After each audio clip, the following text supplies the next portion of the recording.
A while ago, we were contracted to make a commissioned prop from Final Fantasy XIV, a massively multiplayer online role-playing game. We were asked to make the signature weapon of the Red Mage class, known as the Antiquated Murgleis. I'll be the first to admit I've never actually played Final Fantasy XIV. These days, I just don't have a lot of time to devote to MMOs. But Red Mages have always had a flamboyant and baroque style in the Final Fantasy series. This sword is absolutely no exception.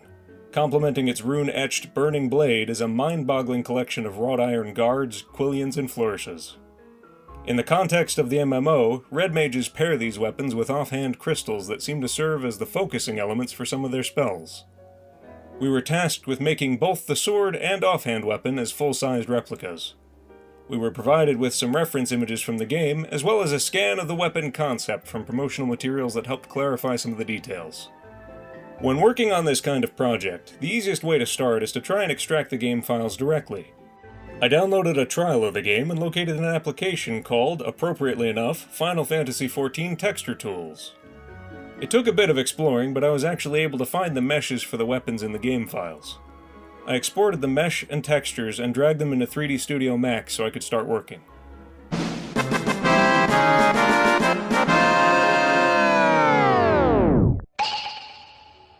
I knew the game models would be fairly low poly, but I didn't think they'd be quite this low.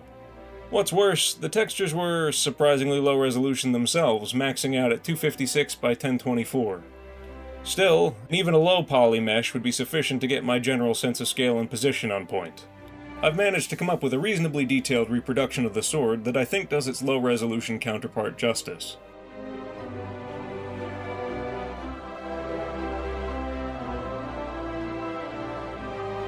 It took a bit of trial and error to come up with a method for reproducing the wrought iron railing look of the handle and quillions. Most of this was done with basic polygon modeling to create the underlying quads. Using 3D Studio Max's Open Subdivision modifier, it was then possible to set individual edge weights to control which elements remained sharp as the model detail was scaled up.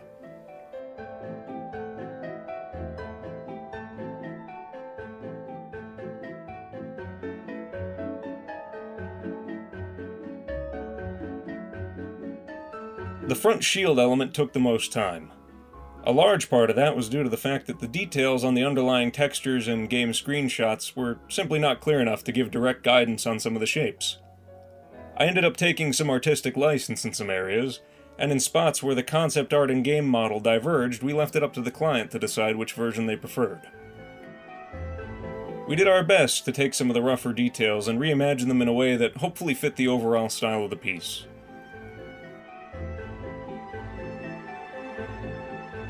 A weapon this size can get unwieldy really quickly.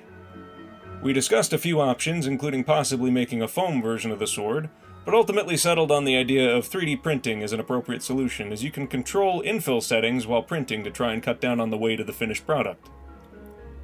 3D printing is not a silver bullet for this kind of project. While you might be able to make a reasonably light replica, there are structural limitations that come into play when you're trying to make a nearly 4-foot long blade. After a bit of research, we located carbon fiber rods in 5mm and 2.5mm diameters that were about a meter long. The final sword will have 3 of these rods extending through the blade, and one of them will go into the handle to hopefully add a bit of extra structural support.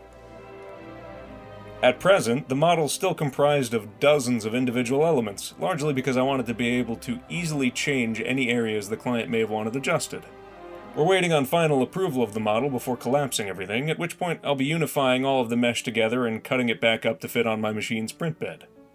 Once printing gets started, I'll be working on modeling up the accompanying offhand crystal, which looks at least as complicated as the sword in terms of design. We've gotten permission to publish all of the final 3D print files once everything's complete, so I'm looking forward to sharing those on our website. Until then, keep an ear to the ground for more videos while we continue to print, assemble, and paint this monster of a prop.